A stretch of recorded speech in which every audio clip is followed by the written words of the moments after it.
10वं ग्रामीण मराठी साहित्य संमेलनच्या निमित्तानं मला आपण बोलवलं.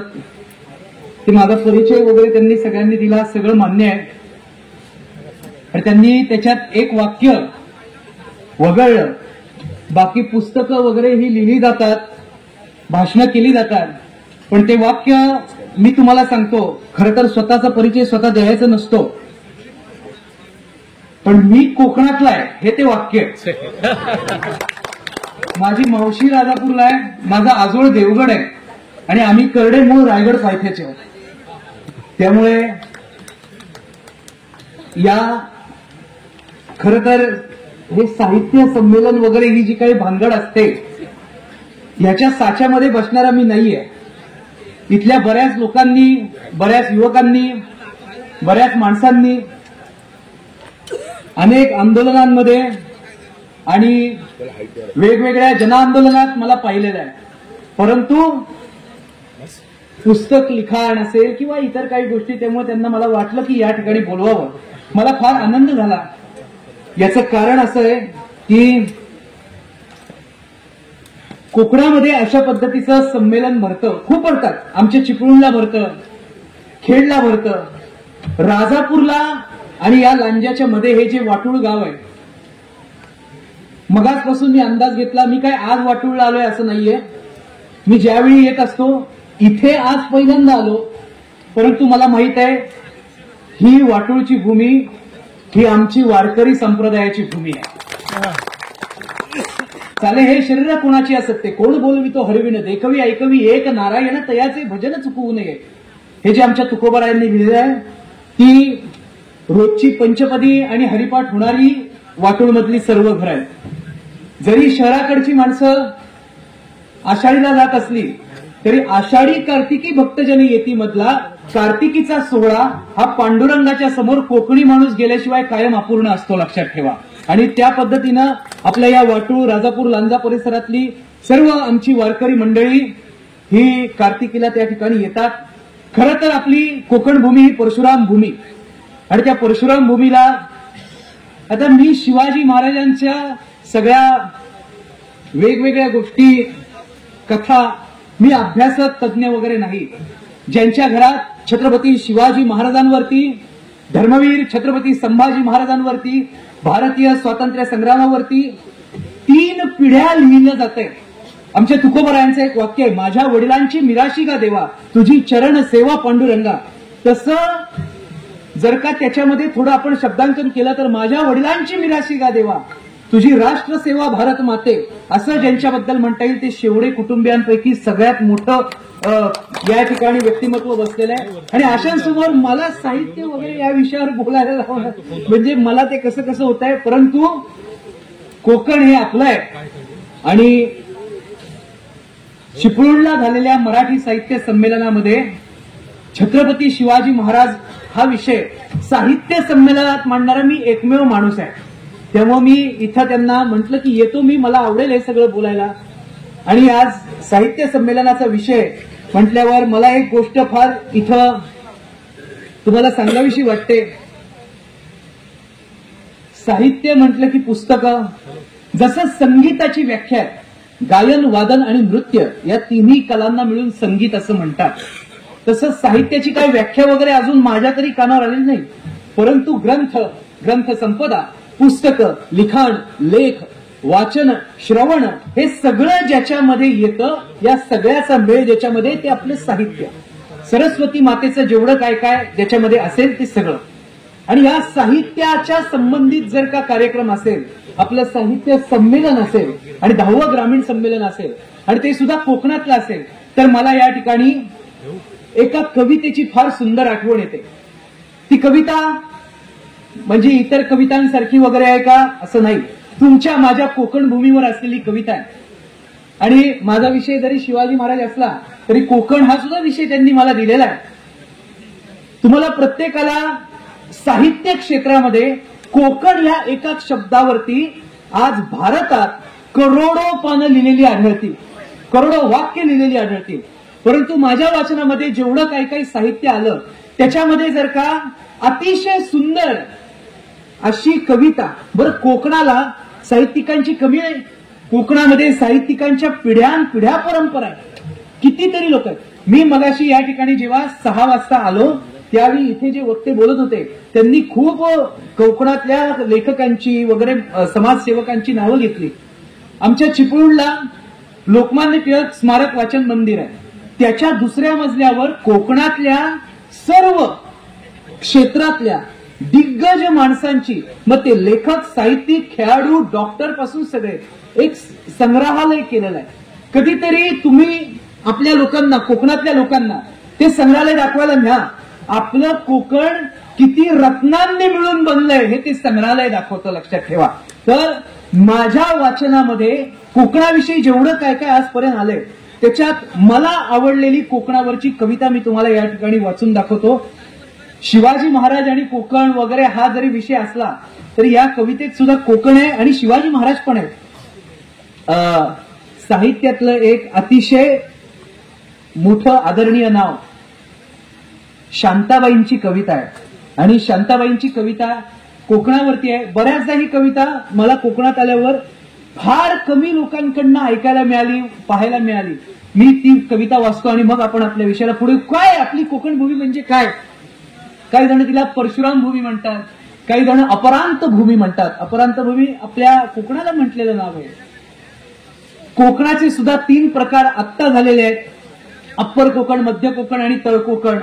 अप्पर कोकणामध्ये म्हणजे पूर्वी माझ्या शिवकालातलं, आमच्या इतिहासाच्या दृष्टीनं सांगायचं झालं, तुम्हाला तर माहित आहे शिवकालातलं कोकण म्हणजे फार आमच्या तिकडे पालघर ठाण्यापासून चालू होत होतं. तर ते जो सगळा परिसर आहे आमच्या रायगड जिल्ह्यापर्यंतचा ते अप्पर कोकण झालं.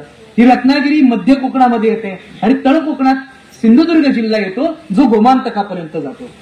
पण हिला अपरांत भूमी, कोकण भूमी, परशुराम भूमी म्हटलं जातं. तर याविषयी इतकं सुंदर आणि गोमट्या शब्दामध्ये काय वर्णन केलंय मी तुम्हाला सांगतो. मी ज्यावेळी दौऱ्यावर असतो कोकणात, खरं तर मी आता इथे खाली सांगितलं त्यांना, जे आहे बघा कोकणात आहे म्हणजे घरात आहे, लाल मातीत आहे म्हणजे स्वतःच्या अंगणात आहे. त्यामुळे बाहेरच्या स्टेजवर गेल्यासारखं भाषण मी करणार नाहीये, व्याख्यान करणार नाही, काय असेल तो संवाद साधणार आहे. मी यांना सांगितलं मला लातूर, विदर्भ, मराठवाडा फोन येतात, सुपारी आणतात, आम्ही 35,000 देऊ, 40,000 देऊ. मी आत्ता गाडीतनं येताना त्याला सांगितलं जिथं मला माझे डोंगर दिसत नाहीत, जिथं मला माझे माडाची झाडं दिसत नाहीत आणि जिथं मला माझं अंगण दिसत नाही, खळं दिसत नाही, सारवलेलं दिसत नाही, तिथं काय मी जात नसतंय. म्हटलं हे माझं कोकण आहे, कोकणावरती असलेलं प्रेम आहे. परंतु हे काय, कधीतरी ज्यावेळी दौऱ्यावरनं आम्ही जात असतो कुठेतरी काहीतरी पोलिसांचं, तर सुनील कदम आमचे या ठिकाणी आहेत, आमचे ज्येष्ठ बंधू.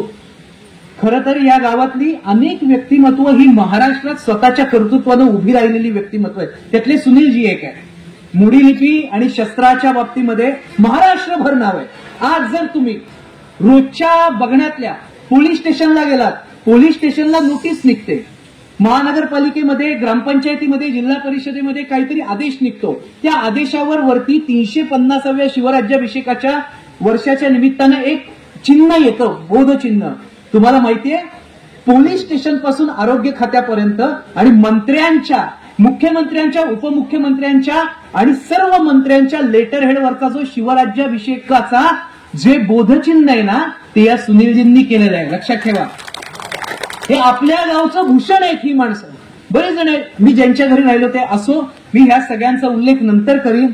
परंतु ज्यावेळी यांना माहिती आहे की माझा संबंध माणसांपेक्षा जास्त पोलिसांशी वगैरे असतो, काय असं कधीतरी रात्री अपरात्री एखाद्या आंबा घाटातनं, अणुस्कुरा घाटातनं, कधी आमच्या गगनबावड्यातनं पुन्हा पुण्याकडे परत जात असतो. फार असं शरीर थकलेलं असतं आणि त्यावेळी ना आपण कोकण सोडतोय अशी एक भावना मनामध्ये असते ना, त्यावेळी मी ही कविता कायम स्वतः वाचत असतो, बोलत असतो. मी आज हे साहित्य, एरवी कधी ही वेळ येत नाही, पण आज साहित्य संमेलन आहे म्हणून तुम्हाला शांताबाईंची, तुमच्या माझ्या परशुराम भूमीवरची, तुमच्या माझ्या कोकण भूमीवरची, तुमच्या माझ्या अपरांत भूमीवरची कविता मी सांगतो आणि मग आपल्या विषयाकडे जाऊ. काय सुंदर वर्णन केलंय बघा. आपल्या कोकणाबद्दल काय म्हणतात, परशुरामाची लेक लाडकी सासूर वाशिन बाय ग. परशुरामाची लेक लाडकी सासूर वाशिण बाय ग, रूप देखणी कोकण भूमी, तूच आमुची माय ग, तूच आमुची माय ग. कोकणाला आई आई म्हटलेलं आहे, तूच आमुची माय ग. लाल मातीचा टिळा कपाळी, शेंदूर भरसी भांगात. लाल मातीचा टिळा कपाळी, शेंदूर भरसी भांगात. कुळागराची हिरवी साडी, चोळी दाटली अंगात. म्हणजे आपल्या कोकणच्या माड्या पहाड्यांमध्ये जे काही एक हिरव्या रंगाचं निसर्गाचं लेणं पसरलेलं आहे, ती साडी चोळी नेसलेलं हे कोकण आहे, असं त्याचं वर्णन आहे. हिरव्या मखरामध्ये साजशी, जशी नवेली नवरी ग. खारा खारा मतलय वारा, तुला ढाळतो चौरी ग. लाट सागरी सांज सकाळी, तुझे धूतसे पाय ग. रूप देखणी कोकण भूमी, तूच आमुची माय ग, तूच आमुची माय ग. साहित्यात ह्याच्यापेक्षा कोकणाचं वर्णन सुंदर काय असावं. पुढे काय म्हटले शांताबाईंनी, हे कडवं वाचताना ना तुम्हाला तुमचा रोजचा आठवड्याचा बाजार, रोजची बाजारपेठ, रोजचं घर, रोजचं खळ्यातली लावलेली झाडं आठवते. फणस गऱ्यांची गोडी, फणस गऱ्यांची गोडी, आंबा रसाळ देठो देठी ग. कोकम लाली खुलली गाली, रस ओथंबला ओठी ग. नाग चाफ्याला भुलवी केवडा, घमघम सुटला वासात. रतन अबोली बकुळ सुरंगी, माळून बसशी केसात. ही आपल्या कोकणातली फुलं आणि फळांची संपदा. तुझ्या फुलांचा सुगंध माये, म्हणजे आपल्या कोकणात जेवढी फुलं आहेत शहरात तेवढी बघायलाही, वाचायलाही, ऐकायलाही, पाहायलाही मिळणार नाही. तुझ्या फुलांचा सुगंध माये, देशोदेशी जाय ग. रूप देखणी कोकण भूमी, तूच आमुची माय ग, तूच आमुची माय ग. आता पुढे बघा, आपल्या कोकणातल्या घराघराच्या बद्दल, घरातल्या संस्कारांबद्दल आणि घरातल्या माणसांबद्दल काय लिहिलंय. घराघरातून तूच राबसी, तूच रुजविसी शेताला. भात साळसी रुसी आणि गई, तुझ्या वाढत्या हाताला. बरड माळ ही सुपीक करसी, तूच आपुल्या प्रयत्नांनी. भाग्याची तव ओटी भरली, रत्नागिरीच्या रत्नांनी. बाळ टिळकते धन्य गोखले, जोड तयांना काय ग. रूप देखणी कोकण भूमी, तूच आमुची माय ग. आणि आता या सगळ्याच्या पलीकडे जाऊन, हे सौंदर्य हे वगैरे ह्याच्या सगळ्याच्या पलीकडे जाऊन तुमचं माझं कोकण काय आहे ह्याचे शब्द इथे आलेले आहेत. देशासाठी तुवा धाडिले किती एक सैनिक समरात. कोकणाने काय केलंय, म्हणजे छत्रपती शिवाजी महाराजांच्या काळापासून, शिवा काळापासून स्वातंत्र्य संग्रामापर्यंत आणि आज सुद्धा जर भारतीय सैन्यात जर पाहिलं तरी कोकणाचा नंबर अग्रेसर आहे. देशासाठी तूच धाडिले कित्येक सैनिक समरात, प्राण अर्पुनी स्वये जाहले नामांकित ते अमरात. शक्ती युक्ती ती शौर्य धैर्य ते, तुझेच आई वरदान. या कोकण भूमीचं वरदान आहे, शक्ती आणि युक्ती, शौर्य आणि धैर्य. कोकणातला माणूस जेवढा शक्तीने श्रेष्ठ आहे तेवढाच युक्तीने पण श्रेष्ठ आहे. शौर्याने आणि धैर्याने तो त्याच ताकदीचा आहे. शक्ती युक्ती ती शौर्य धैर्य ते, तुझेच आई वरदान. कोकण माये खरीच अससी, बहुविध रत्नांची जाण. अनंत हस्ते सदैव केले, तू देशाला सहाय्य ग. या एका वाक्यावरती एक कीर्तन होऊ शकतं. कोकणाने काय केलंय, कोकण भूमीने काय केलंय, अनंत हस्ते सदैव केले, तू देशाला सहाय्य ग. इथं साहित्यातली जाणकार मंडळी आहेत. या वाक्याचा अर्थ काय आहे, सप्ता बसेल या वाक्यावरती. एकेका वाक्यावर एक एक महापुरुष जरी घेतला कोकणातला तरी 7 दिवस कीर्तन होईल आणि 8व्या दिवशी काला होईल. अनंत हस्ते सदैव केले, तू देशाला सहाय्य. देशासाठी दिलेले स्वातंत्र्य संग्रामातले सैनिक असतील किंवा देशासाठी दिलेली रत्न असतील. आमचा मायनाथ भंडारी सागरी सीमा सांभाळणारा कोकणातला आहे, ज्याच्यामुळे ही समुद्राची भूमी सुरक्षित राहिली. या कोकणाच्या पहाड्यांमधनं, या कोकणाच्या गावागावांमधनं छत्रपती शिवाजी महाराजांना साथ देणारी जी निधड्या छातीची माणसं उभी राहिली ती कोकणातल्या. बाळ गंगाधर टिळक आपल्याकडचे आहेत, कितीतरी लोक आहेत. आमचा हुतात्मा अनंत कान्हेरे सुद्धा कोकणातला आहे, आमच्या आईनी गावचा, चिपळूणच्या. ते चिपळूणच्या खेडच्या अलीकडे आजच्या नालायक लोकांना दाऊदचं गाव माहितीये, पण अनंत कान्हेरेचा आईनी गाव माहित नाही. मी त्या वाड्यात गेलेलो आहे.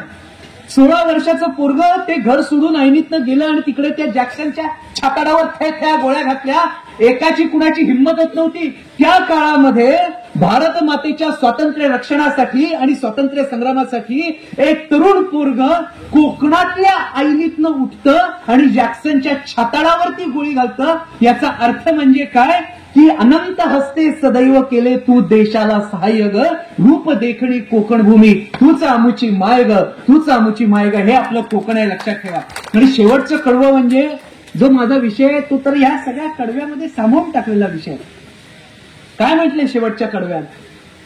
शिवरायाची सागर सेना तू पाहिली डोळ्यांनी. म्हणजे जे मी आता बोललो, शिवरायांची सागर सेना तू पाहिली डोळ्यांनी, कित्येक चाचे तेव्हा जिंकिले तुझ्या आगरी कोळ्यांनी. ते आंग्रे सरखेल सिकंदर समर धुरंदर ते राणे, किती पराक्रम वाणू घेऊ कितीक नावे आदराने, शब्द संपत्ती जिवाई खुलते होतो मग निरुपाय ग, रूप देखणी कोकण भूमी तूच आमुची माय ग, तूच आमुची माय ग. असं आपल्या कोकणाचं वर्णन शांताबाईंनी केलेलं आहे. मला एरवी खरं तर बाकीच्या भाषणात एक काहीतरी वेगळा फ्लो असतो. आमचे जो चाहता वर्ग आहे किंवा आमचा जो मानणारा वर्ग आहे त्यांना काहीतरी तडफदार असं ऐकायचं असतं.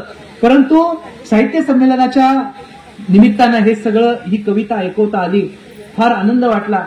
मी कायम सांगत असतो, शिवाजी महाराजांना जर आयुष्यात सगळ्यात जास्त प्रामाणिक साथ जर कोणी दिली असेल तर ती कोकणातल्या माणसांनी दिली. याच्यामध्ये शंका घेण्याचं काही कारण नाही, लक्षात ठेवा. शिवाजी महाराजांच्या सोबत सावलीसारखी कोकणातली माणसं थांबलेली आहेत. आपल्याला जवळ राजापूर आहे, तिथला यशवंतगड हा शिवाजी महाराजांनी पहिल्यांदा घेतला आणि त्याच्यानंतर शिवाजी महाराजांनी या सगळ्या परशुराम भूमीमध्ये, या कोकण भूमीमध्ये त्या ठिकाणी महाराजांची पावलं उमटली. माझं एक भाग्य आहे, ते भाग्य असं आहे, आमचं मूळ घर रायगड पायथ्याला निजामपूरला, 2 मिनिट, आणि पुण्यात राहतो लाल महालाच्या शेजारी, आणि आजोळ इथं विजयदुर्गाच्या शेजारी. त्यामुळे शिवाजी महाराजांच्या आयुष्यातल्या तिन्ही महत्वाच्या जागा या मला लहानपणापासून बघायला मिळाल्या. थोडाफार अभ्यास जो काही जमतो तेवढा करता आला. त्याच्यामध्ये जर कोकणाच्या बाबतीत म्हणायचं झालं आणि छत्रपती शिवाजी महाराजांच्या बाबतीत जर सांगायचं झालं, एक अतूट नातं कोकण आणि छत्रपती शिवाजी महाराजांचं आहे. कोकण आणि छत्रपती संभाजी महाराजांचं नातं अतूट आहे. बरं, जिल्हे वगैरे तेव्हा नव्हते ना, तालुके वगैरे तेव्हा नव्हते, तेव्हा ही सगळी भूमी अशी पसरलेली, सागराच्या लाटा इथे येत होत्या आणि जेवढ्या लाटा येत होत्या त्या लाटांच्या वर आरूढ झालेली परक्या शत्रूच्या जहाजांमधनं शत्रू रूपानं माणसं सुद्धा येत होती. इंग्रज, डच, पोर्तुगीज, फ्रेंच, अरब, सिद्धी, वलंदेज एवढे सगळे लोक त्या ठिकाणी आपल्या सागरी मार्गाने या भूमीला येऊन चिकटले. याच्यामध्ये सगळ्यात उपद्रवी जे ठरले ते 3 होते, पोर्तुगीज, इंग्रज आणि सिद्धी. त्याच्यामध्ये इंग्रजांचा प्रभाव हा या भागावरती सगळ्यात जास्त होता. या आपल्या राजापूर कुठल्या बाजूला आहे, या की या, आपल्या राजापूरला तर वखार इंग्रजांची, इंग्रजांनी काबीज केलेली या राज्यातली, या राष्ट्रातली, या परगण्यातली भूमी, त्याचा एक भाग पोर्तुगीजांनी ताब्यात घेतलेली भूमी, म्हणजे ते आमचं ते अगदी पालघर ठाण्यापासून ते गोमांतकापर्यंतचे जर सगळे काही ठिकाणे असतील ती, आणि सिद्धी सगळ्यात विकृत जर कोण असतील तर ते सिद्धी. आमच्या रायगड जिल्ह्यामध्ये हबसाण ज्याला म्हटलं जातं, तो सगळा हबशांचा प्रदेश हा कशासाठी, ऍब्झेनियामधनं आलेले हे सगळे धर्मांतरित झालेले लोक, त्यांनी या ठिकाणी प्रदेश जिंकून घेतला. म्हणजे ही कोकणपट्टी या देशाची. स्वातंत्र्यवीर सावरकरांचं एक वाक्य आहे, भूमातेच्या चरणतला तुझ धुता मी नित्य पाहिला होता. हे खरं तर समुद्राला उद्देशून भारत मातेसाठी म्हटलेलं वाक्य आहे की समुद्रानं माझ्या देशाचे पाय धुताना मी रोज पाहिलंय. मला काय म्हणायचंय, ही कोकण भूमी तीच आहे ना जिचं रोज हा समुद्र पाय धुतोय, बरोबर आहे. हा समुद्र आपला आहे, ही समुद्राची किनारपट्टी आपली आहे. या किनारपट्टीवरती वसलेली ही सगळी गावं आपली आहेत. त्या गावांमध्ये, त्या खेड्यांमध्ये, त्या वाड्यांमध्ये, त्या पाड्यांमध्ये, तत्कालीन झोपड्यांमध्ये राहणारी माणसं तुम्ही आणि आम्ही, आपले पूर्वज, तुमचे माझे बापजादे आहेत. आणि असं असताना सुद्धा अंमल कुणाचा आहे? या कोकणपट्टीवर पोर्तुगीज, सिद्धी आणि इंग्रज, ज्यांची भाषा आम्हाला समजत नाही. कोकणात सुद्धा किती भाषा आहेत वेगवेगळ्या. मालवणी वेगळी आहे, थोडीशी आणखी खाली गेलं की गोव्याकडची वेगळी आहे, आमच्या रायगड जिल्ह्यातली वेगळी आहे. तसं या भाषांशी काहीही संबंध नसणारी कुठली तरी एक पोर्तुगाल मधली भाषा, एक इंग्लिश भाषा, एक आणखी वेगळी त्या सिद्धी चचांची भाषा या इथं पसरल्या आहेत. यांची पावलं लागली आहेत. किती कोकण भूमीनं हाल सहन केलेले आहेत. पण तरी सुद्धा आपल्या या ज्या काही मागे इतिहासाचा अभ्यास करत गेलं की 12, 13, 14व्या पिढ्या मागे असणारी जी आपली लोक आहेत, जी शिवाजी महाराजांच्या जराशा आधीच्या काळातली आहेत, ती कोकणातली जी आपली लोक आहेत, आपले नातेवाईक आहेत, आपले पूर्वज आहेत, यांनी अत्यंत हलाखीच्या काळामध्ये, अत्यंत त्रासदायक काळामध्ये, अत्यंत अन्यायी आणि अत्याचारी जुलमी राजवटीच्या दिवसांमध्ये सुद्धा या कोकणातली संस्कृती, या कोकणातला धर्म, या कोकणातली भाषा आणि या कोकणातलं सत्व, तत्व, चारित्र्य आणि चरित्र जिवंत ठेवलं. म्हणून आज कोकण भूमी ही आपल्याला अशी संपन्न बघायला मिळते. ते तुमच्या माझ्या पूर्वजांनी केलेला त्याग आहे, लक्षात ठेवा. शिवाजी महाराज ज्यावेळी यशवंतगडाला या ठिकाणी आले, त्याच्यानंतर इथं या कोकणामध्ये गेले. परंतु त्याच्या आधी सिद्धी, इंग्रज आणि पोर्तुगीजांनी अक्षरशः एखादं सुंदर चित्र, एखादा सुंदर कॅनव्हास असा फाडून टाकावा तशा पद्धतीनं या कोकणाची अवस्था केली होती. तुमचे जावई त्या क्षेत्रातले आहेत, बरोबर? भूषण, आम्ही मित्र आहोत चांगले, त्यामुळे आज हा योग फार सुंदर आला. इथं पुढं बसलेली सगळी मंडळी वंदनीय आहे. काय बोलावं त्यांच्या पुढे. मगाशी मी ज्यांच्या घरी उतरलो, आमचं वारकरी संप्रदायाचं भूषण आहे. काल तुमचंच कीर्तन झालं ना इथे, मला वाटतं. वैष्णवा घरी सर्व काळ सदा वाजती टाळ, त्यांच्या घरी आत्ताही हरिपाठ चालू होता. मला काय म्हणायचंय, हे सगळं ठीक आहे, पण तुम्ही आम्ही इथं बसलोय, आज ऐकायला आहे, मी बोलायला आहे, तुम्ही इथं आहात. हे सगळं कुठल्या त्रासातनं सहन केलं याचं एक उदाहरण मी तुम्हाला देतो आणि पुढे जातो. कोकण भूमीचं काय योगदान आहे, कोकण भूमीचा काय त्याग आहे, काय हाल अपेष्टा सोसून आज आपण या ठिकाणी येऊन बसलेले आहोत.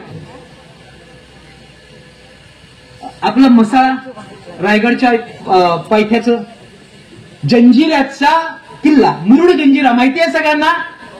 नाव ऐकून हो की नाही? या मुरुड जंजिऱ्याच्या कडे जातानाचा जो रस्ता आहे, पुण्याकडनं जर आलं तर तामिनी घाट ओलांडला तर माणगाव लागतं, माणगाववरनं उजव्या हाताला फाटा आहे आणि तिकडनं आपण जातो. मग एक एक गावं चालू होतात. मोरबा, साई, म्हसला, श्रीवर्धन, बोरली, पंचयातन, ही सगळी गावं. मग ती दंडाराजपुरी वगैरे. तुमच्या धर्मवीर शंभूराजे या पुस्तकामध्ये हे सगळं वर्णन मी 2री 3रीत असताना मला वाचायला मिळालेलं पुस्तक आहे. म्हणजे खरं तर तुम्ही या राजापूर लांजा तालुका नागरिक संघाने या साहित्य संमेलनाच्या निमित्तानं एक फार चांगला योग साधला की ज्यांच्या पुस्तकानं एक वक्ता महाराष्ट्रात तयार झाला असा माणूस सुद्धा तुम्ही इथं बसवलेला आहे, इथं उभा केलेला आहे आणि तयार झालेला वक्ता सुद्धा इथं तुम्ही आणलेला आहे. हा योग फार दुर्मिळ असतो आणि तो इथं कोकणात जमून आला, लक्षात ठेवा.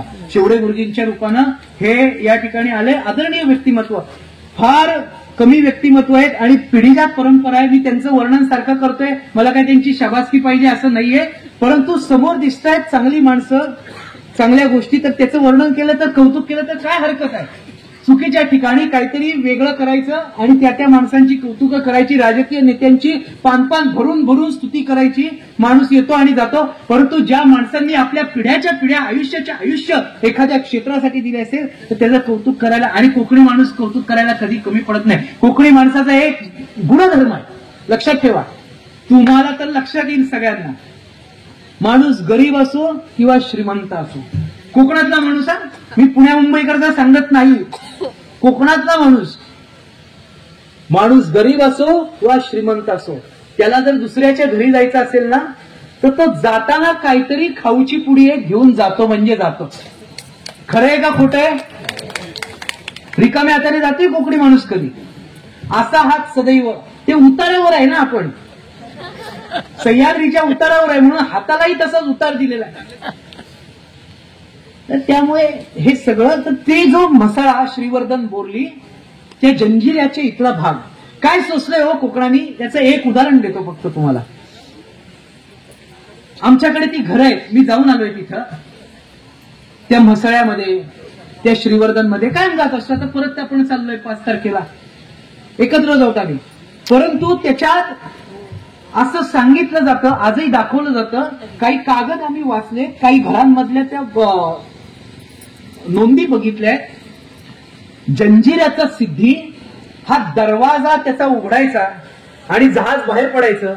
सिद्धी कासम, सिद्धी संबोल, सिद्धी खैरियत वगैरे ही जी लोक होती, आले की त्याची जी तुकडी होती ही या गावांमध्ये शिरायची. गावांमध्ये शिरल्यावर गावागावात शिरून, घराघरात शिरून, जी कोणी स्त्री दिसेल, जी कोणी महिला दिसेल, जी कोणी तरुणी दिसेल, जी कोणी मुलगी दिसेल, तिच्या केसाला धरून फरफटत बाहेर काढायचे. आणि मग काय बलात्कार व्हायचा, अत्याचार व्हायचा का? ते तर सगळ्या देशात चालू होतं शिवाजी महाराजांच्या आधी. इथं वेगळं ऐका, या धरलेल्या, पकडलेल्या, फरफटत बाहेर आणलेल्या, घराच्या बाहेर आणलेल्या स्त्रीला त्या होडीत घातलं जायचं. त्या होड्या, त्या नावा जंजिऱ्यात जायच्या किंवा त्या दंडाराजपुरीच्या किल्ल्यावरती जायच्या. चे पाय बांधले जायचे, हात बांधले जायचे. आरडाओरडा करू नये, काहीतरी भंगड नव्यानी होऊ नये म्हणून ना त्या लेकी बाळींच्या ओठांना टाके घातले जायचे. फक्त पाणी ओतायचे जिवंत राहण्यासाठी, खाणं नाही, पिणं नाही. आणि त्या सगळ्या त्या बांधून ते जहाजात टाकलं जायचं. आणि ही जहाजं अरबस्तानात नेऊन मस्कतच्या बाजारात, वेश्यांच्या बाजारात त्यांची विक्री केली जायची. जर कधी एकदम आतमधल्या गावांमध्ये शिरून, दंडाराजपुरी असेल, बोरली असेल, श्रीवर्धन असेल, पंचायतन असेल, त्या काळच्या सधन लोकांच्या जर का आपण वंशावळीचे कागद पाहिले ना, तर 16व्या शतकातल्या कागदांमधनं स्त्रियांची नावं गायब आहेत, नाहीयेत. ओठाला टाके घातलेल्या या स्त्रिया मस्कतच्या बाजारामध्ये, वेश्यांच्या बाजारात उभ्या केल्या जायच्या. गुलामांपासून सगळे 1.5-2 दमड्यांना विकत घ्यायचे. भारत मातेच्या अब्रूची अशी लक्तरं वेशीवरती टांगण्यात आलेली होती. काय सहन केलंय बघा आपल्या मातीने. आणि म्हणून या सगळ्याच्या पार्श्वभूमीवर छत्रपती शिवाजी महाराज आज 300-350 वर्ष झाली तरी जय जयकार का चाललाय, मला तेच सांगायचंय. यशवंतगड जिंकल्यानंतर ज्यावेळी या कोकणामध्ये छत्रपती शिवाजी महाराजांनी सगळं स्वराज्य आणलं, स्वतः आले. आणि आले नुसते आदेश दिले आणि गेले नाही, तलवार घेऊन लढलेले आहेत कोकणात वारंवार शिवाजी महाराज, सिद्ध्यांविरुद्ध, इंग्रजांविरुद्ध, पोर्तुगीजांविरुद्ध. मला सांगायला अभिमान असा वाटतो की ज्या ठिकाणी इतके हाल आणि अपेष्टा आपल्या माता भगिनी सुचत होत्या, छत्रपती शिवाजी महाराजांच्या स्वारीनंतर कोकणामध्ये सिद्धींनी घराघरामध्ये शिरून अशा महिला ओढून फरफटत नेल्या, याची नोंद कुठेही आढळत नाही. कोकणातली स्त्री सुरक्षित झाली याला कारण छत्रपती शिवाजी महाराज आहेत, लक्षात ठेवा. महाराजांचे उपकार आहेत आपल्यावर. सिद्ध्या इंग्रजांच्या वखारी, राजापूरची वखार पुरुषभर खणून काढलेली आहे. आमच्या माता भगिनींना गुलामांच्या बाजारामध्ये उभा करणाऱ्या ह्या सगळ्या परक्या सत्तांच्या वखारी अक्षरशः हनुमंतानं लंका जाळवी अशा जाळून टाकल्या आमच्या मावळ्यांनी सगळ्यांनी. आता तुकोबारायांचा अभंग आहे, हनुमंत महाबळी रावणाची दाढी झाली, त्या माझा नमस्कार वारंवार निरंतर. करोनी उड्डाण केले सीतेचे शोधन, जाळी येली लंका धन्य धन्य म्हणे तुका. या तर राजापूरला फार मोठा इतिहास आहे.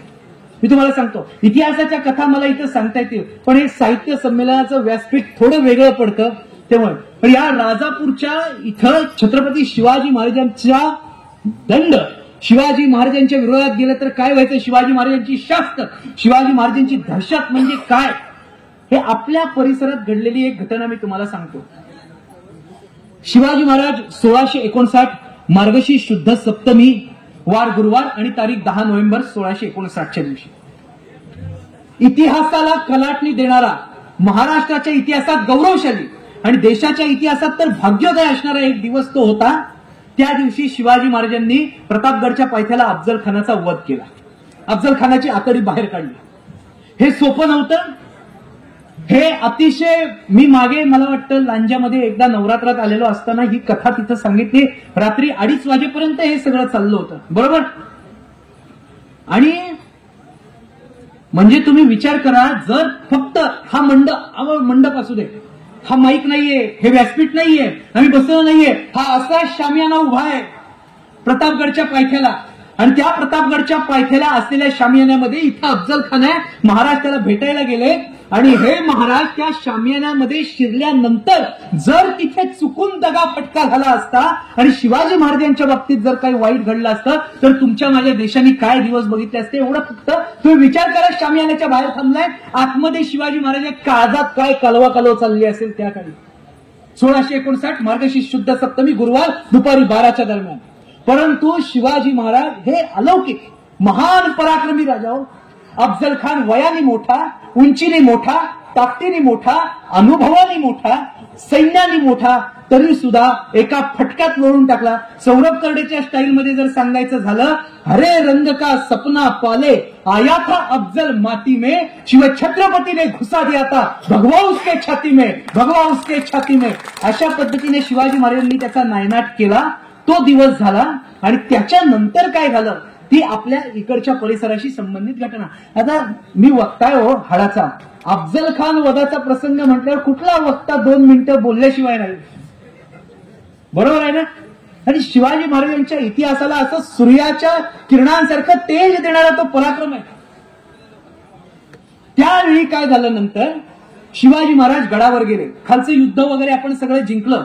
लोकांना वाटलं आता महाराज आराम करतील. शिवाजी महाराज काय आहेत बघा, किती राज्य साधनाची लगबग कैसी केली, हे जे वाक्य आहे ते इथं शिवाजी महाराजांचे. आज साहित्य संमेलन आहे ना, शिवाजी महाराजांवरती या साहित्यामध्ये समर्थ रामदासांनी काय सुंदर ओळी लिहिलेल्या आहे.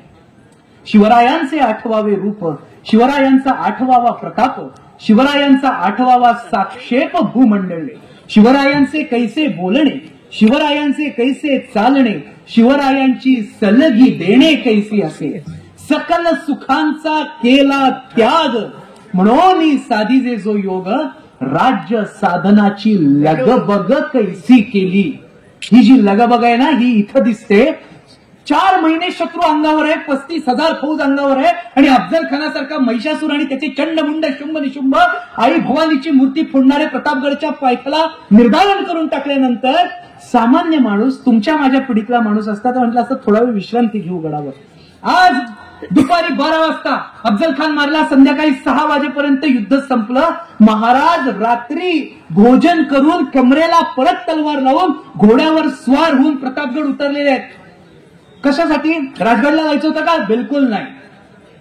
महाराजांच्या पाठोपाठ नेताजी पालकर सरनोबत होता, त्यावेळी त्याला प्रति शिवाजी असं म्हणायचे. नेताजी उतरला, त्यांच्याबरोबर अजून एक हिरा होता, त्याचं नाव दौरोजी, दौलोजी म्हणतात काही ठिकाणी. इतिहासामध्ये 2 शब्द आहेत, ते होऊन जातात. माणूस तर होता ना, मला हे म्हणायचंय.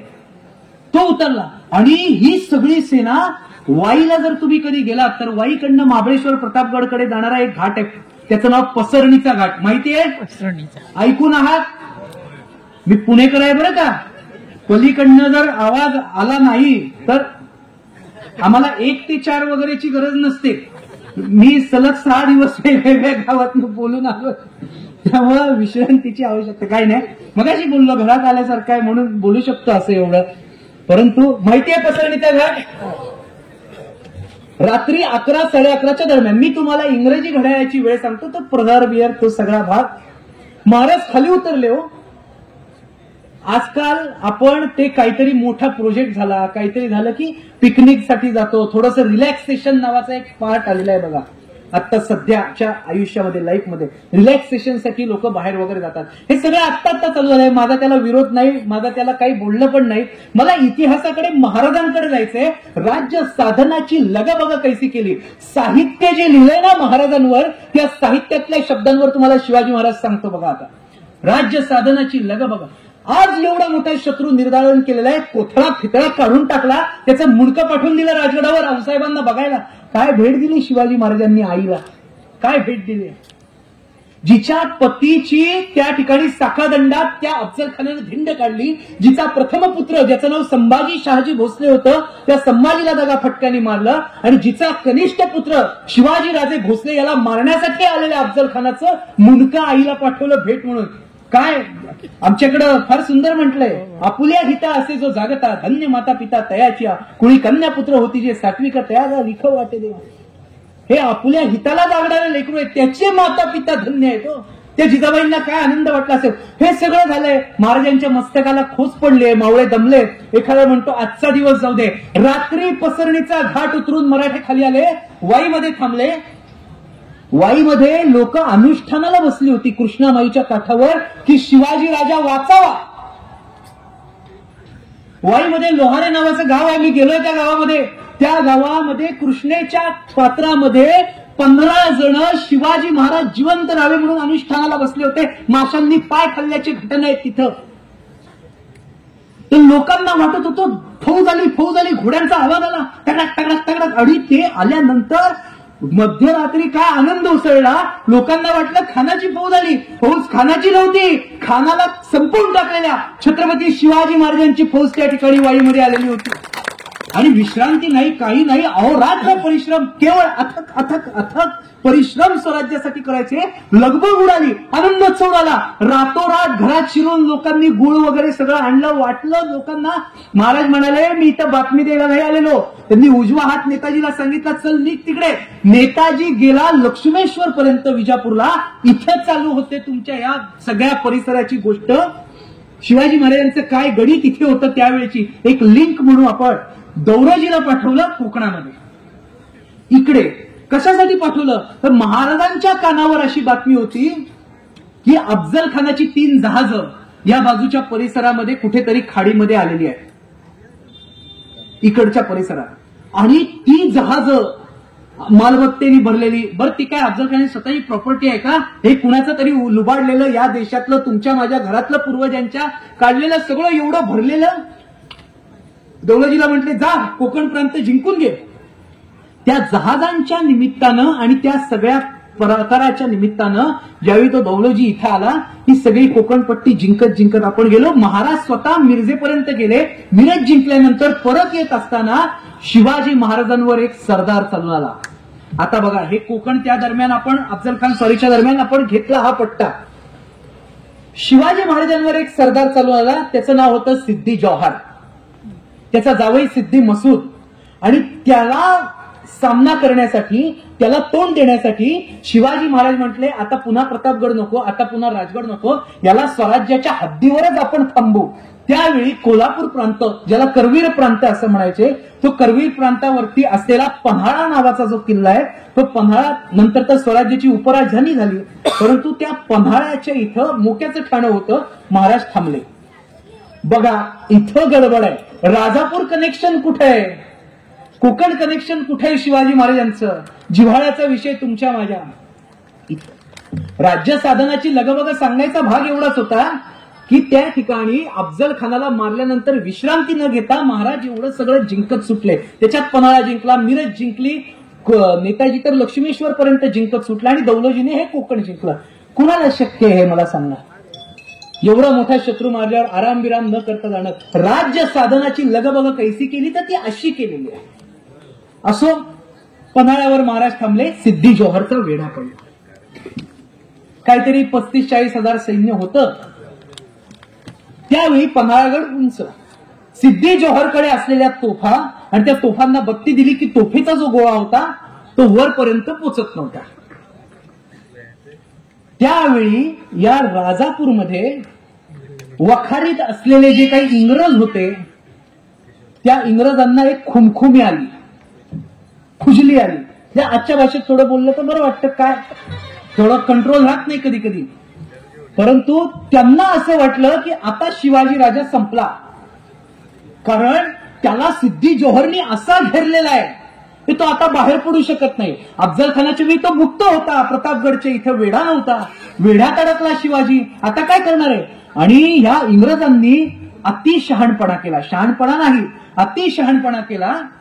तो असा की सिद्दी जौहरच्या तोफांचा नेम, त्याचा पल्ला हा पन्हाळ्याच्या तटबंदीपर्यंत पोचत नाहीये असं पाहून सिद्धी जोहरला खुश करण्यासाठी, मदत करण्यासाठी शिवाजी राजांच्या विरुद्ध आम्ही तुमच्याबरोबर उभे राहू, आमच्यावर कृपा आशीर्वाद असू द्यावा, असली काहीतरी एक विकृत भावना निर्माण करण्यासाठी या राजापूरच्या लोकांनी इंग्रजांनी वखारीतल्या तोफा पाठवल्या आणि त्या तोफा पन्हाळगडच्या पायथ्याला आल्या आणि पन्हाळगडच्या पायथ्याला आल्यानंतर ज्यावेळी त्या तोफांना बत्ती दिली, लालरुंद तो गोळा धडकन आवाज करून जाऊन आदळला तटबंदीच्या दरम्यान.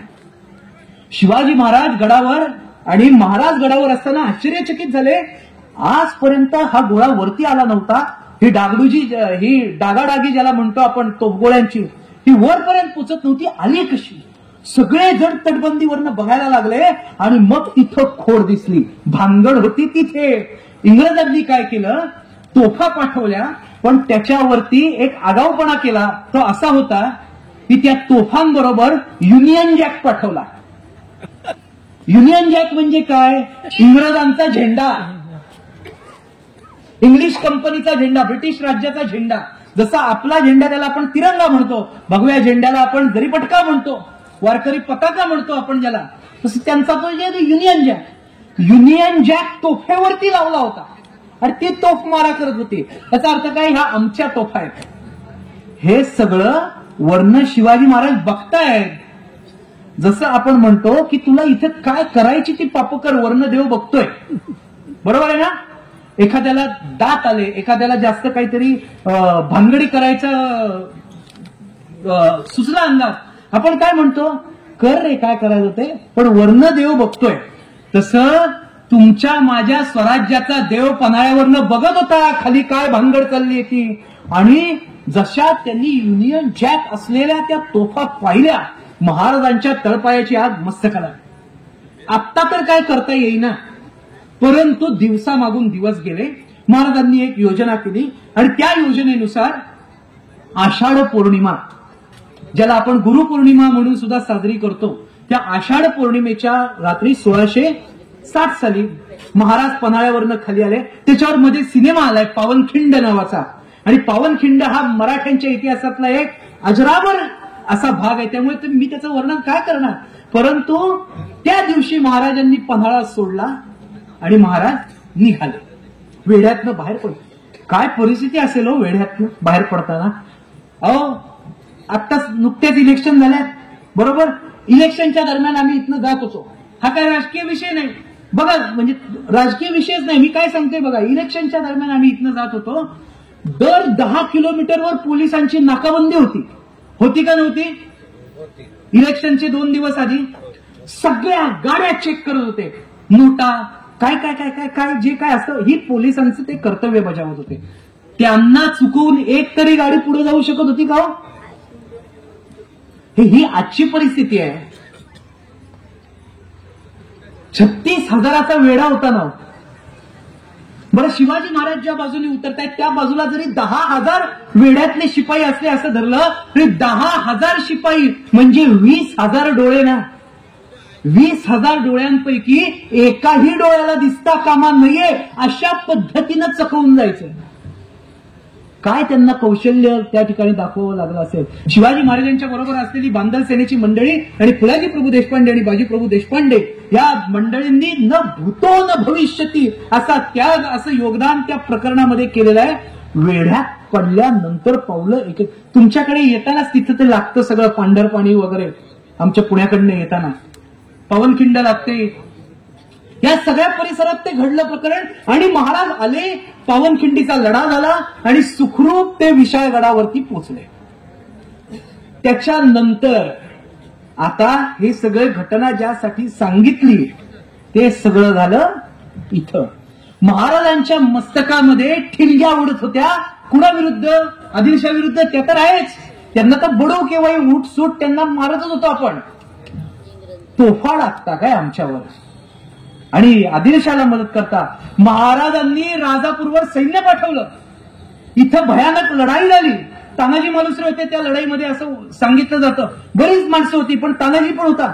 आणि या राजापूरच्या वखारीमध्ये मराठे शिरल्यानंतर अशी काय पळापळ चालू झाली इंग्रजांची, बापरे बाप. त्यांना धरून धरून चोपले आणि शिवाजी महाराज इतके संतप्त झाले होते, आम्ही अडकलेलो असताना आमच्या संकटाच्या काळात उड्या मारता. तुम्हाला वाटतं आम्ही गेलो, आमच्यावर तोफा टाकता आणि वर युनियन जॅक त्याच्यावरती लावून ही मगरुरी इंग्लिश राष्ट्राला असलेली ही मगरुरी पहिल्यापासून आहे, शिवकाळापासून.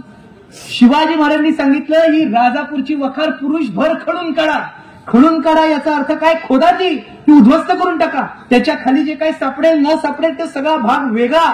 परंतु राजापूरमध्ये टोपीकर इंग्रजांना जर का या देशात प्रवेश केल्यानंतर मस्तवालपणे वागत असताना, माजलेले असताना, निजासीत जगत असताना पहिला धडा या देशाच्या भूमिपुत्रानं कुठे दिला असेल तर तो आपल्या राजापूरमध्ये दिलेला आहे. लक्षात ठेवा, वखार खणून काढलेल्या इंग्रजांना धडा शिकवलेला आहे. हे या राजापूरच्या आपल्या पूर्वजांनी हे सगळं अनुभवलेलं आहे. हे शिवाजी महाराजांनी मग त्या इंग्रजांची चांगली सालटी काढली होती त्यांनी. मला वाटतं आपल्या हरिश्चंद्रगडवर नाही, वासोटा किल्ल्यावरती हे इथले इंग्रज पकडले सगळे, दोऱ्या बिऱ्या बांधल्या त्यांना आणि दिले वासोटा किल्ल्यावरती पाठवून. कशासाठी? वासोटा किल्ल्याचं दुसरं नाव व्याघ्रगड, जंगलातला किल्ला. आज जायला तिथं मिलिटरीची परवानगी लागते, सैन्य दलाची. तिथं वाघ फिरतायत वगैरे आणि यांना पिंजऱ्यात ठेवलंय. आज आपण उलट बघतो, वाघ पिंजऱ्यात असतो आणि माणसं बाहेर.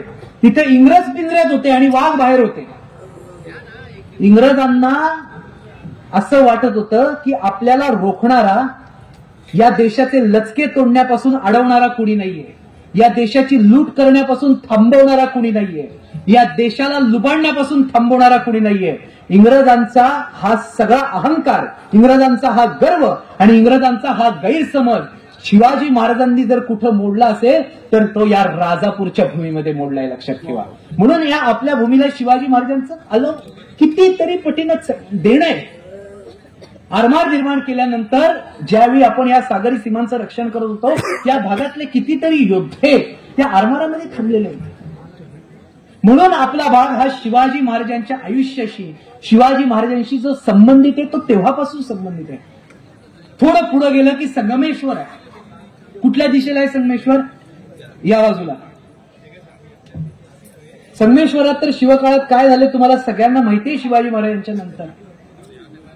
परंतु असा पावला पावलावर दऱ्या खोऱ्यामध्ये प्रत्येक घाटात आणि प्रत्येक वाटेमध्ये घडलेला इतिहास आपल्याला हा सगळा परिसर दाखवतो. राजापूर असेल, लांजा असेल, हा सगळा एकंदरीत रत्नागिरीचा परिसर.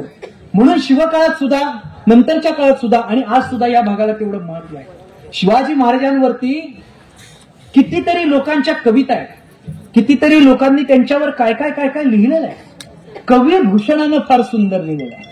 कवी भूषणानं जे लिहिलंय ते मी सगळ्यात शेवट तुम्हाला सांगेन. परंतु आता आपलं जे काही चालू होतं त्याच्यातनं आपण पुढे जाऊ. राज्य साधनाची लगबग कैसी केली, त्याच्या पुढचं वाक्य आहे. ते पुढचं वाक्य मला वाटतं तुमच्या माझ्यासाठी वाक्य आहे. तयाहुदी करावे विशेष, तरीच म्हणवावे पुरुष, या उपरी आता विशेष काय लिहावे. काय सुंदर आहे की शिवाजी महाराजांनी जो पराक्रमाचा आलेख या कोकण भूमीमध्ये उभा करून ठेवला, त्यांच्या पुढे जाऊन काहीतरी करा, पुढे जाऊन काहीतरी करा हा आशीर्वाद देण्याचं म्हटलेलं आहे. पण निदान तिथपर्यंत पोचा. तयाहुनी करावे विशेष, तरीच म्हणवावे पुरुष, या उपरी आता विशेष काय लिहावे.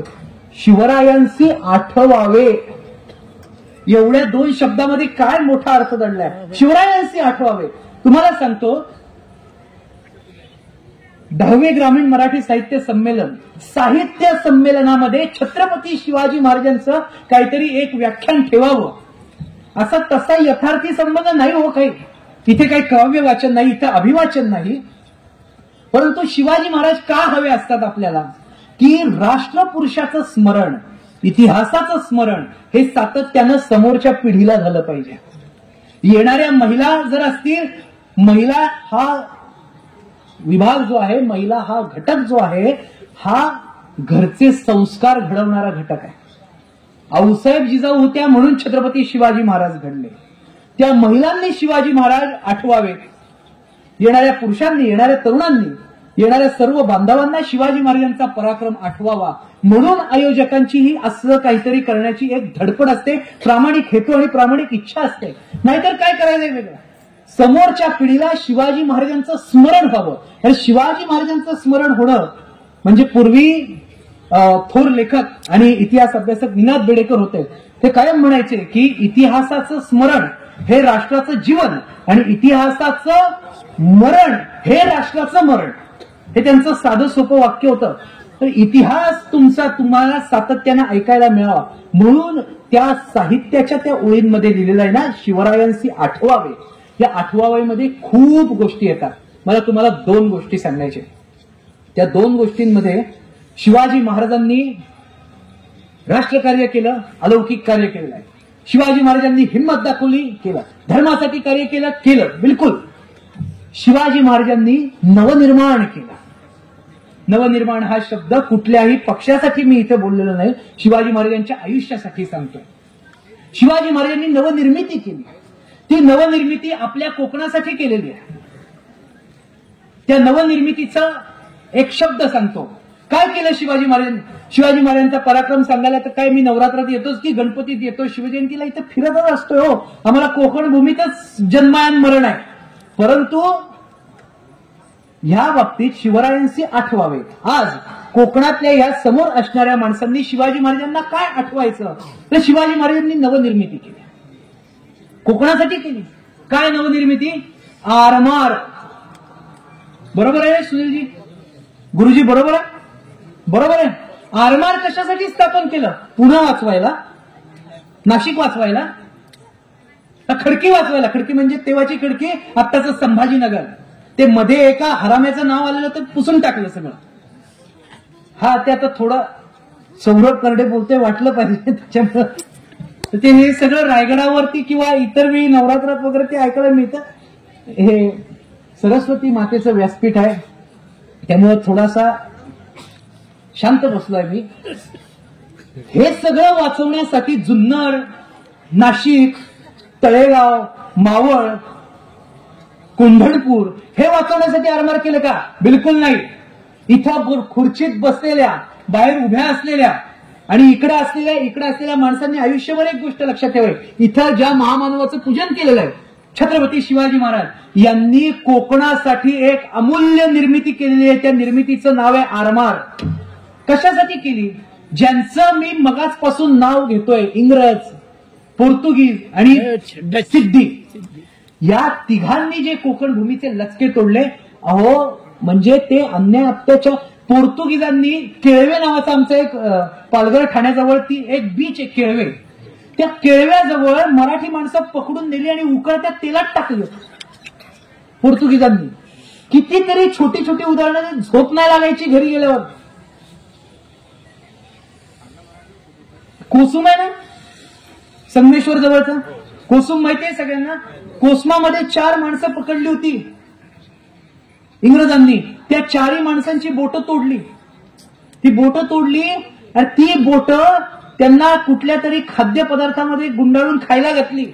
ती खाल्ली नाही, त्यांची गोळ्या घातल्या त्यांना. अहो, हे अन्याय अत्याचार वाचले खूप आहेत. हे कोकणातल्या माणसाची अवस्था आहे. ही तुमच्या माझ्या पूर्वजांची अवस्था आहे. कुणी यावं आणि टपली मारून जावं. म्हणून शिवाजी महाराजांचं महत्व. मी काय म्हणतो की छत्रपती शिवाजी महाराज हा आपल्या सगळ्यांचे वडील आहेत, बाप आहेत. कशासाठी आहे? तुम्ही आम्ही त्यांच्यामुळे जिवंत आहोत, लक्षात ठेवा. तुमची माझी संस्कृती, तुमची माझी भाषा आणि हे कोकण त्यांच्यामुळे जिवंत आहे. काय केलं? आरमार कशासाठी स्थापन केलं? कोकणातला माणूस वाचावा म्हणून, सागरी सीमा सुरक्षित राहावी म्हणून. आता ह्याच्यात पण नेमके 2 भाग आहेत बघा. शिवरायांशी आठवावे का? अशी नवनिर्मिती करा काहीतरी आजच्या तरुणांनी. हे आठवा. काय केलं? आरमार उभं करायचं म्हणजे काय फक्त होड्या बांधायच्या आणि त्याच्यावर माणसं पाठवायची असं होतं का? बांधवांनो, भगिनींनो, गनिमी कावा नावाची स्वराज्याची लढण्याची पद्धत होती.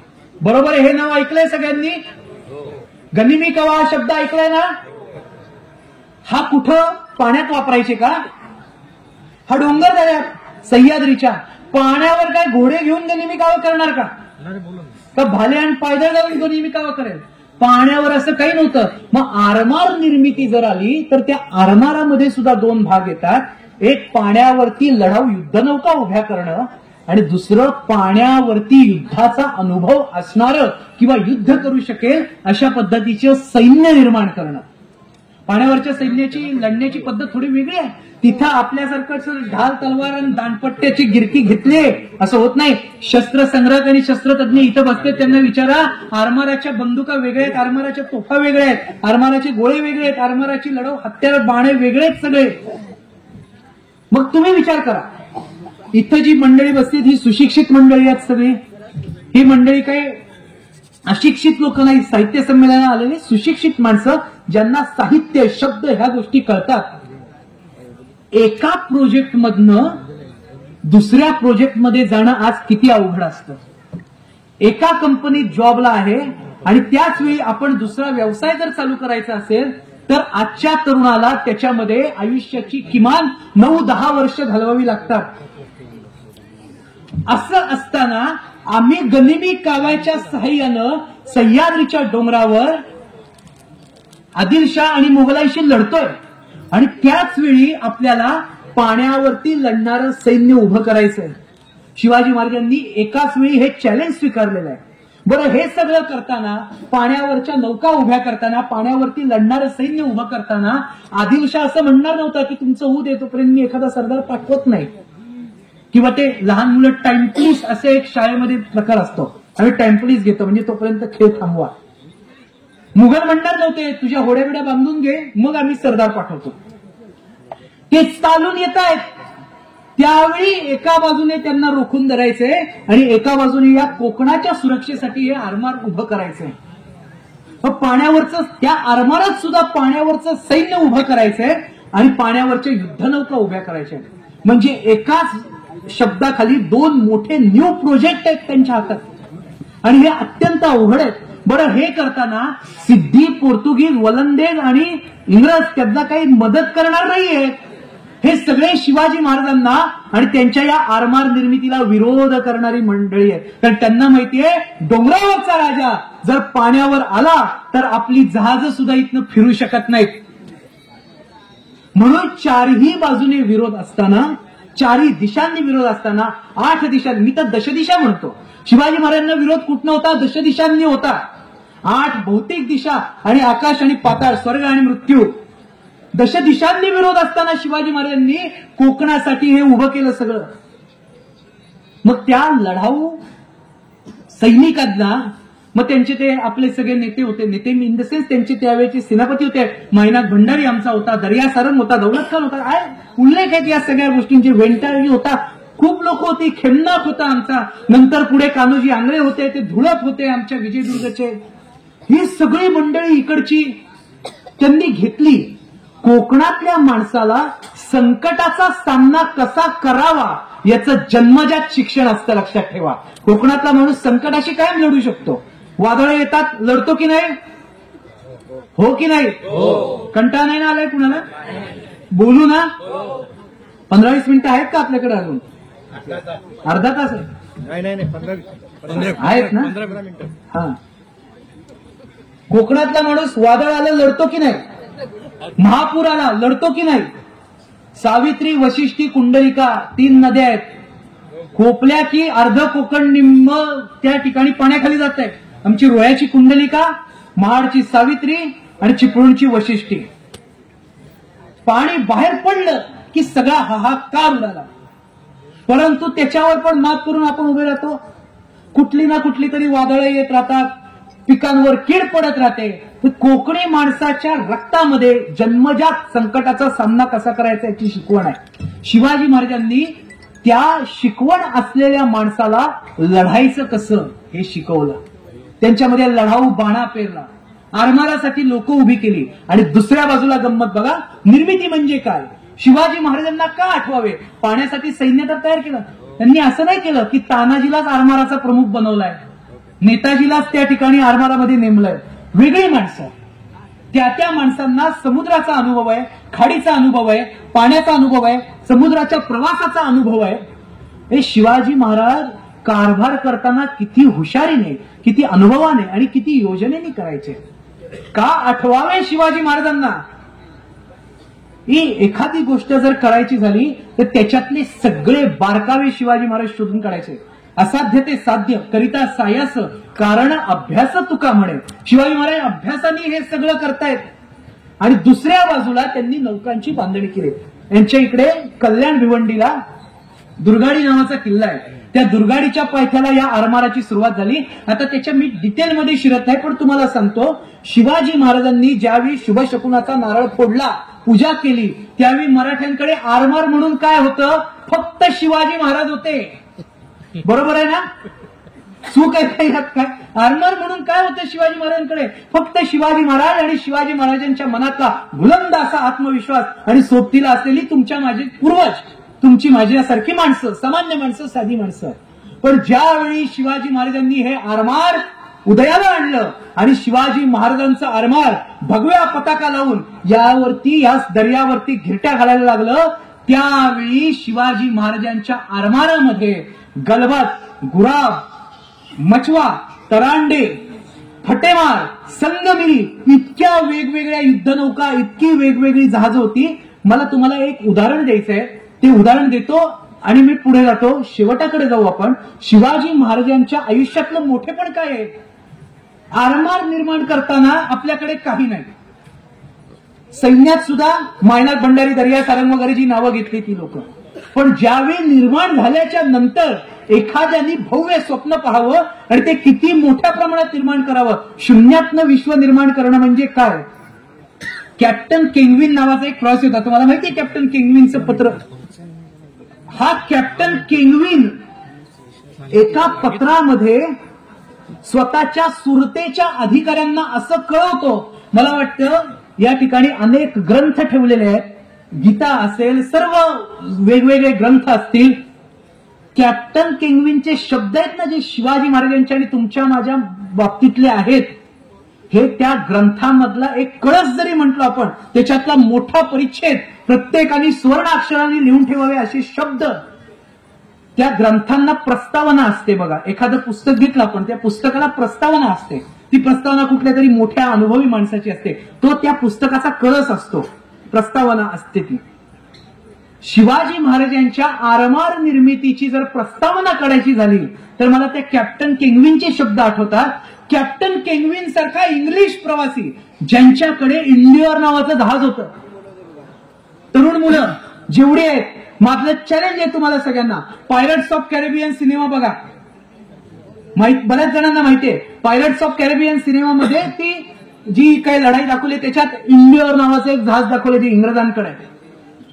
सुनीलजी, त्या जहाजाला इकडे 30 आणि इकडे 30 अशा तोफा आहेत. एका वेळी 60 तोफ गोळे दर्या किनारी समोरून येणाऱ्या माणसांवर मारू शकतात आणि अद्ययावत असं ते जहाज ते दाखवलंय. आणि त्याचे पुरावे आपल्याकडे आहेत की पूर्वी तसं जहाज होतं.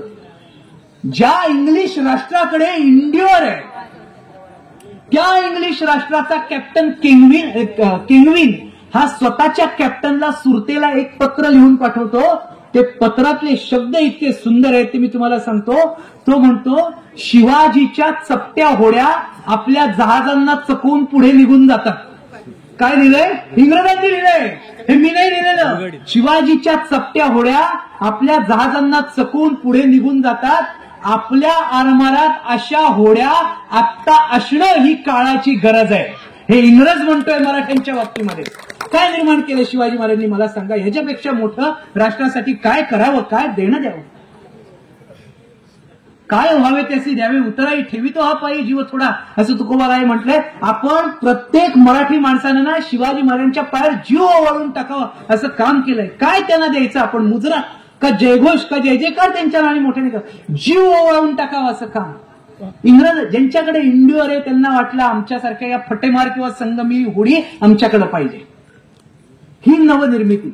असं काहीतरी आयुष्यामध्ये जर का ध्येय बाळगलं तरुणांनी असेल, माता भगिनींनी असेल, की मला जे काही करायचं ते शिवाजी महाराजांनी हे जे काही निर्माण केलं असं निर्माण करायचं, जे शुद्ध असावं, जे राष्ट्रासाठी उपयुक्त असावं, जे समाजासाठी चांगलं असावं आणि जे निखळ मनानं केलेलं असावं. जे निस्वार्थी असावं, असं काहीतरी मला करायचंय. तुम्ही शिवाजी महाराजांनी आरमार निर्माण केलंय त्याच्यासारखं ध्येय ठेवताना तेव्हा तुम्ही आयुष्यामध्ये यशस्वी होता. शिवाजी हा महामंत्र आहे. भिडे गुरुजींचे शब्द आहेत, शिवाजी हा महामंत्र आहे. हा महामंत्र ज्यावेळी आपण जगतो त्यावेळी तो जगत असताना महाराजांचा आदर्श समोर ठेवताना शिवरायांची आठवावे, जीवित तृणवत मानावे, इहलोकी परलोकी उरावे कीर्ती रूपे. याचसाठी केला होता अट्टास शेवटचा दिस गोडावा या अभंगामध्ये गेले दिगंबर ईश्वर विभूती राहिल्या त्या कीर्ती जगा माझी जी म्हटलेलं आहे ती कीर्ती तुमची राहिली पाहिजे. असं राष्ट्रकार्य करा, असं समाज कार्य करा. आणि असं समाज कार्य करताना धर्म अर्थ काम मोक्ष हे जे 4 पुरुषार्थ आपल्याला आपल्या धर्मामध्ये सांगितलेले ते जगताना सुद्धा बाजूने हे जे काही तुम्ही करत असता त्याला शिवाजी महाराजांना आदर्श ठेवून जगा, म्हणजे तुमच्यातून चुकीचं कृत्य कधीही होऊ शकत नाही. हा शिवाजी महाराजांचा आदर्श आहे. म्हणून त्याच्यात पुढे फार सुंदर आहे, निश्चयाचा महामेरू बहुत जनांसी आधारू अखंड स्थितीचा निर्धारू श्रीमंत योगी यशवंत कीर्तिवंत सामर्थ्यवंत वरदवंत पुण्यवंत नीतिवंत.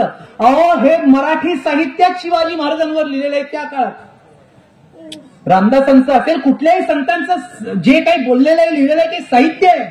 संत साहित्याच्या जीवावर तर महाराष्ट्र उभा आहे, लक्षात ठेवा. इतके मोठे योगदान आहे संतांचं. कैवल्य साम्राज्य चक्रवर्ती संत श्रेष्ठ ज्ञानेश्वर महाराज असतील, संत शिरोमणी नामदेव महाराज असतील, शांती ब्रह्म एकनाथ महाराज असतील, जगद्गुरु संत श्रेष्ठ तुकाराम महाराज असतील, समर्थ रामदास स्वामी असतील, आमच्या जनाबाई असतील, आमच्या मुक्ताबाई असतील, या संतांनी दिलेल्या त्या देणगीवर महाराष्ट्राचं सांस्कृतिक जीवन आजही उभं आहे. लोक आमची मंदिरं पाडू शकले, लोक मंदिरातल्या देवाला तोडू शकले, परंतु लिहिलेला ग्रंथ आणि ग्रंथांमध्ये दिलेला अभंग मात्र लोक तोडू शकली नाही. तो आजही जिवंत आहे संत साहित्याच्या रूपानं. आणि म्हणून तर आता हे यशवंत कीर्तिवंत संतांनी राजाला दिलेल्या पदव्या आहेत. बरोबर आहे ना? पदव्या कोण कुणाला देतं ह्यालाही महत्व आहे. चौकातल्या 4 पोरांनी उठून एखाद्याला नेता स्कॉर्पिओ, माझी पण स्कॉर्पिओज आहे, पण ती आम्हाला इतक्या भयंकर प्रवासामध्ये तीच एक गाडी उपयोगी पडते म्हणून घेतलेली आहे. परंतु एखाद्याला बुलेटीवर बसलाय त्याला काहीतरी पदवी देणं, नाना अण्णा बिन्ना ते सगळं ठीक आहे. संतांना दिलेली पदवी महत्वाची आहे. यशवंत कीर्तिवंत सामर्थ्यवंत वरदवंत पुण्यवंत नीतिवंत. माऊली माझ्या वारकरी संप्रदायातली लोक इथे आहेत. मी जेवढी भाषणं केली आहेत 2,500-3 हजार तेवढीच कीर्तनं वाजवली आहेत. मी मृदुंग विशारद आहे, पण ते कीर्तनं ऐकताना जे काही रसग्रहण झालेलं आहे त्याच्यामुळे मी अधिकारवाणीनं बोलतो की अशा पदव्या एका संतांनी दुसऱ्या कुणाला दिलेलं दुसरं उदाहरण सापडत नाही. आमच्या नाथ महाराजांनी अशाच पदव्या दिल्या ज्ञानोबारायांना. कैवल्याचा पुतळा प्रकटला भूतळा चैतन्याचा जिवाळा ज्ञानोबा माझा. साधकांचा माय बाप दर्शने हरे ताप सर्वाहुती सुखरूप ज्ञानोबा माझा. चालविली दडवेंती हरविली चांगल्याची भ्रांती मोक्ष मार्गाचा सांगती ज्ञानोबा माझा. ब्रह्म साम्राज्य दीपिका वर्णी येली गीतेची टीका विठोबाचा प्राण सखा ज्ञानोबा माझा. काय लिहिलंय? गुरुसेवे लागी जाणं शरण एका जनार्दन त्रैलोक्याचे जीवन ज्ञानोबा माझा. एका संतांनी दुसऱ्या संताला दिलेली पदवी, इथे एका संतांनी राजाला दिलेली पदवी आहे. यशवंत कीर्तिवंत सामर्थ्यवंत वरदवंत पुण्यवंत नीतिवंत आचारशील विचारशील दानशील आणि धर्मशील सर्वज्ञपणे सुशील सकलान ठाई या भूमंडळाचे ठाई धर्मरक्षी ऐसा दुजा नाही. महाराष्ट्र धर्म राहिला काही तुम्हा करणे. शिवाजी राजांसाठी काय म्हटले? अरे कित्येक दुष्ट संहारीला, म्हणजे अफजल खान, शाहिस्ते खान, रणमस्त खान, रणुल्ला खान, मुसे खान, खास्ता हे सगळे कित्येक दुष्ट संहारीला कित्येकासी धाक सुटला, म्हणजे इंग्रज डच पोर्तुगीज फ्रेंच अरब सिद्धी कित्येकांची आश्रयो झाला, म्हणजे तुमच्या माझ्या पूर्वजांना शिवकल्याण राजा. असा राजा तुम्हाला मला मिळाला, या कोकण भूमीला मिळाला, या महाराष्ट्राला मिळाला. हे तुमचं माझं पुण्य आहे. ही तुमची पूर्वजन्मी आम्ही बहुपुण्य केले तव या विठ्ठले कृपा केली. तसं काहीतरी महाराष्ट्राने पुण्य केलंय या जगामध्ये की त्या महाराष्ट्राला शिवाजी नावाच्या राजाच्या रूपानं एक आश्रयदाता मिळाला, एक छत्रपती मिळाला. म्हणून मला तर काय वाटतं साहित्याचा आणि शिवाजी महाराजांचा संबंध येतो. पण आता शेवट ते लढाई वगैरे हे सगळं ठीक आहे, पण शिवाजी महाराजांचे जे एक जाता जाता सांगून जातो हे कायम लक्षात ठेवावं. ज्यांनी ज्यांनी साहित्य संमेलनं भरवली आहेत ना त्यांना माझी विनंती म्हणजे तुम्हाला कसं नाही, मी जिथं जातो तिथं सांगतो की एक असा फलक लावत जा. बघा सुनीलजी, तुम्ही आज गुरुजी या ठिकाणी आहेत, जिथं साहित्य संमेलन असेल तिथं एक असा बॅनर लावत जा, तिथं एक असा फलक लावत जा ज्याच्यावर शिवाजी महाराज आहेत. त्या शिवाजी महाराजांच्या 18 कारखान्यांची नावं लिहा. त्या 18 कारखान्यांपैकी एक कारखाना ही पुस्तक शाळा आहे. बरोबर आहे ना? पुस्तक शाळा म्हणजे वाचनालय, ग्रंथालय. त्या काळात शिवाजी महाराजांनी जे 18 कारखाने कारभारासाठी केले त्यातलं एक डिपार्टमेंट हे, त्यातला एक कारखाना म्हणजे एक पुस्तक शाळा केली. म्हणजे शिवाजी महाराज ग्रंथांचं जतन करत होते. रायगडाच्या इथंच आहे ना ते 18 कारखान्याच्या याच्यात आपलं नाते महाडच्या परिसरामध्ये. शिवाजी महाराजांनी कितीतरी ग्रंथ नकल करून घेतलेले आहेत. शिवाजी महाराजांनी कितीतरी ग्रंथ करायला लावलेले आहेत. मग हे शिवाजी महाराजांचा साहित्याशी संबंध नाही का? उलट तुम्ही ज्या पोथ्या पुराण जे काव्य संग्रह जे काय बघताय ना हे सगळे वेगळ्या उलट्या चालू होत असणाऱ्या भाषेने व्यापून टाकले असते, पण ते जिवंत राहिले याचं कारण छत्रपती शिवाजी महाराज आहेत. लक्षात ठेवा. काशी की कला जाती मथुरा मस्जिद बनती अगर शिवाजी न होते तो सुन्नत सबकी होती. म्हणून शिवाजी महाराज. आणि दुसरी गोष्ट सांगतो, गोष्ट नाहीये, एक शिवाजी महाराजांच्या बाबतीतलं प्रकरण आहे. राज्याभिषेकाच्या दरम्यान शिवाजी महाराजांनी मराठी भाषेला, आता हे मराठी ग्रामीण मराठी साहित्य संमेलन आहे ना, मराठी भाषेला संजीवनी देणारे एक काम केलं. मी काय सांगतो की मराठी भाषेसाठी अनेकांनी काम केलेलं आहे. मग कैवल्य साम्राज्य चक्रवर्ती संत श्रेष्ठ ज्ञानेश्वर महाराजांनी तर पायाच रचला त्या गोष्टीचा. मग नंतर आत्ताच्या काळामध्ये स्वातंत्र्यवीर सावरकरांपासून अनेक लोकांनी मराठी भाषेसाठी काही ना काहीतरी कामं केली. परंतु मधले शिवाजी महाराज आपण विसरतो. शिवाजी महाराजांनी मराठी भाषेसाठी केलं ना काम. या आपल्या बोली भाषेमध्ये, तुमच्या माझ्या मराठी भाषेमध्ये त्या ठिकाणी आक्रमण झालेलं होतं. फारसी, उर्दू, अरब असे शब्द शिरलेले होते. शिवाजी महाराजांनी त्यावेळी 2 व्यक्ती नेमल्या. त्या व्यक्तींना सांगितलं आपल्या भाषेतले हे शब्द काढून टाकायचे आणि त्याला पर्यायी मराठी शब्द त्या ठिकाणी घालायचे आणि मराठी शब्द बोली भाषेत येतील, मराठी शब्द पत्र व्यवहारात येतील. अशा पद्धतीचा एक ग्रंथ, ज्याला आपण डिक्शनरी ज्या पद्धतीनं असं म्हणतो तसा तयार केला. मराठी भाषेत आलेले उर्दू, फारसी सगळे शब्द काढण्यात आले आणि त्याच्या ऐवजी पुन्हा त्याला मराठी भाषेतले शब्द देण्यात आले आणि त्या ग्रंथाचं नाव होतं राज्य व्यवहार कोश. हा राज्य व्यवहार कोश शिवाजी महाराजांनी तयार केला. मराठी भाषा 16व्या शतकामध्ये जिवंत धरून ठेवण्याचं काम जर कुणी केलं असेल तर इथं अश्वारूढ मूर्ती ज्यांची त्या छत्रपती शिवाजी महाराजांनी केलेलं आहे. लक्षात ठेवा. आणि म्हणून आज या ठिकाणी मला आपण बोलवलं, मला आवडलं या संमेलनाला येण्यासाठी. तुमच्यासारख्या सर्व मंडळींची या ठिकाणी भेट झाली आणि भेट झाल्यावर आमचे सुभाषजी लाड असतील, विजयजी हटकर असतील, आमचे विराजजी चव्हाण असतील आणि राजापुरातील माझी सगळं लांजातील सगळी मंडळी असतील, माझी सगळी भावंड असतील, माता भगिनी असतील. माझी आपल्याला विनंती आहे की ज्या ज्यावेळी छत्रपती शिवाजी महाराज हा शब्द येतो केवळ घोषणा देणं, रील काढणं किंवा फोटो काढणं याच्या पलीकडे काहीतरी शिवाजी महाराज आहेत. ते शिवाजी महाराज आपण समजून घेऊ. शिवाजी महाराजांचे जगण्यातल्या प्रत्येक गोष्टीवरती आदर्श घेता येईल असे संस्कार आपल्यावर आहेत ते घेऊ आणि शिवाजी महाराजांना आदर्श म्हणून जगू. साहित्य संमेलन आहे म्हणून एका साहित्यिकानं, एका कवीने केलेल्या शिवाजी महाराजांवरच्या काव्यानं मी या ठिकाणी आजच्या भाषणाची समाप्ती करतो. मी माझ्या वेळेत आलो होतो, कार्यक्रम थोडा लेट झाला, परंतु आता पुढचा कार्यक्रम असल्यामुळे मी या ठिकाणी थांबणार आहे. तसं केव्हा थांबावं हे पुणेकराला जास्त चांगलं माहिती आहे, कारण पुण्यामध्ये आमच्या वसंत व्याख्यानमाला असते. त्या व्याख्यानमालेत जर का उशीर झाला तर मागणं घंटा वाजते. इथे तशी काही घंटा वाजणार नाही, परंतु वेळ पाळली पाहिजे. मला काय फार अजून बोलायचे असं नाही, परंतु मी लिहिलेली पुस्तकं शिवाजी महाराजांच्या इतिहासावरची आणि आता नवलिखित त्यांनी सांगितलं की बाहेर त्या ठिकाणी विक्रीला उपलब्ध असतील, ज्याला कुणाला घ्यायची असतील ती त्यांनी घ्या. शिवाजी महाराजांवर तत्कालीन कवी, हे कवींचं आहे ना सगळं व्यासपीठ, हे व्यासपीठ शारदेचं आहे. हे व्यासपीठ कैवल्य साम्राज्य चक्रवर्ती संत श्रेष्ठ ज्ञानेश्वरांपासून कविवर्य कुसुमाग्रज, वसंत बापट, कवी माधव आमच्या कोकणातले, या सगळ्यांचं हे व्यासपीठ आहे. शिवाजी महाराजांवर ज्याने कविता केल्या तो कवी भूषण आहे. त्या कवीनं केलेल्या कवितांचं वर्णन करून मी या ठिकाणी थांबतो. काय दिवस असेल, ज्येष्ठ शुद्ध त्रयोदशी, शलिवान शके 1596, रायगडाच्या सिंहासनावर शिवाजी महाराज बसले आणि समोरला कवी भूषण आलाय. राज्याभिषेकाचा दिवस, तिथं मृदुंग दुमदुमतोय, लावणी मृदुंग श्रुती टाळ घोष सेऊ ब्रह्मरसा आवडीने तसं त्रिकड तक धा त्रिकड धा त्रिकड तक त्रिकड तक धा त्रिकड धा त्रिकड तक धा त्रिकड धा त्रिकड तक धा त्रिकड धा.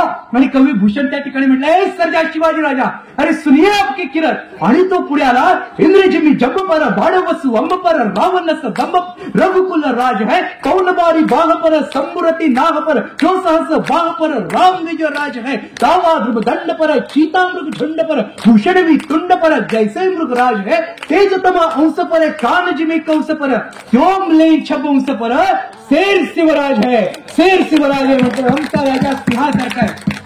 आणि मग तो कवी भूषण अक्षरशः त्यानं तिथं तांडव मांडलं. धिंग धिंग तकिट तकिट धातक गती टक तक तिकन तकिट धातक गती टक धातक गती टक तक तिकन धा तकिट धा तकिट धा.